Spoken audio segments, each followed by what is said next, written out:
বরের ভাবিকে দিয়েই বরের গায়ে হলুদের অনুষ্ঠান শুরু করলাম। আসসালামু আলাইকুম, কেমন আছেন আপনারা? কি অবস্থা আপনাদের? বিভিন্ন আত্মীয় স্বজনের বাড়ি থেকে ক্ষীর খাওয়ার পর্ব শেষ করে আজকে বরের গায়ে হলুদে বসানো হয়েছে। আজ বরের গায়ে হলুদের অনুষ্ঠান চলছে। হলুদের অনুষ্ঠান মানে হলুদের সমারোহ।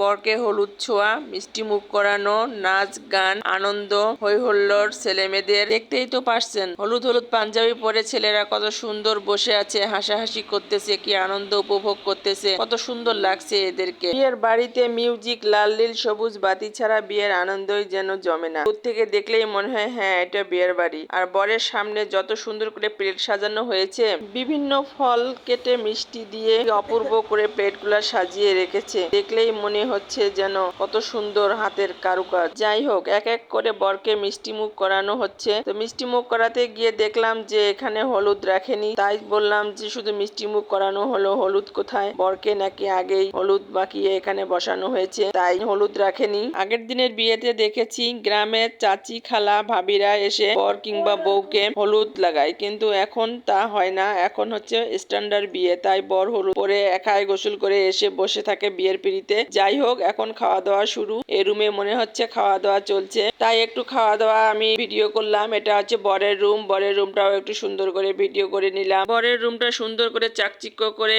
সাজগোজ করে রেখেছে। দেখতেই মনে হচ্ছে যেন এটা বরের রুম। একটু বউ বউ ভাব এসেছে রুমটার মাঝখানে। বউয়ের দৃষ্টি আকর্ষণ করার জন্য এটা হয়তো সকলেই করে। এবার আমি পাশের রুমে চলে আসলাম। পাশের রুমে আমার ছেলে মেয়ে বসে আছে। আমি ওদের কাছে গেলাম, ওদেরকে একটু ভিডিও করলাম। ওরা সুন্দর করে সাজুগুজু করে আসছে। আমার মেয়েটা খুব সুন্দর লাগছে, তাকে আমি সুন্দর করে আজকে শাড়ি পরে সাজুগুজু করে দিয়েছি। আমি গেলাম বরকে মিষ্টি মুখ করানোর জন্য। বরকে মিষ্টি মুখ করাতে গিয়ে একটা ডস দিয়ে দিলাম, কারণ বর মিষ্টি খাওয়ার জন্য হা করছে। সে ওর মিষ্টি আমি খেয়ে ফেলেছি। আসলে এটা ডস না, একটু দুষ্টামো করলাম বরের সঙ্গে। যাই হোক, সবাইকে একটু মিষ্টি নিয়ে আমি খাওয়াই দিলাম। খাওয়াই দেওয়ার পর চলে আসলাম আমি। তারপর একে একে সবাই খাওয়ালো এবং তারপর আমার চাচিমা অর্থাৎ বরের মা বরকে মিষ্টি মুখ করাতে গেল। কি স্নেহের পরশ বুড়িয়ে তার ছেলেকে মিষ্টি মুখ করাচ্ছে, তাই না? তারপর আমার মেয়ে বরকে মিষ্টি মুখ করাতে গেল। বরকে মিষ্টি মুখ করালো। মেয়ে যাবে না লজ্জায়, কিন্তু আমি বললাম যাও। বরের বাসায় একটা টিয়া পাখি আছে। টিয়া পাখিটা মনে হচ্ছে বরকে হলুদ পরানোর জন্য ক্যাস ক্যাস শব্দ করতেছে।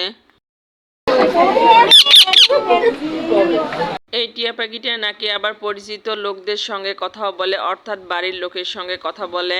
এবার আমার সেই ব্যক্তি বরকে মিষ্টি মুখ করাচ্ছে। দেখেন তো এই ব্যক্তিটাকে আপনারা চিনতে পারেন কিনা? চিনে থাকলে একটু কমেন্টে জানাইয়েন প্লিজ। এদিকে গায়ে হলুদের অনুষ্ঠান চলছে, ওইদিকে আমরা খেতে গেলাম। কারণ একটু দেরি করে খেলাম, কারণ অপেক্ষা করছিলাম ওর বাবার জন্য। ওর বাবা আসলে আমরা একসঙ্গে খাবো, তাই আমরা ছেলে মেয়ে নিয়ে একসঙ্গে খেতে বসলাম। খাওয়ার মধ্যে দেখলাম মাংস দিয়ে খিচুড়ি এবং সঙ্গে পায়েস আছে। তো বেশ ভালোই লাগলো খেতে। খাওয়া শেষ হলো।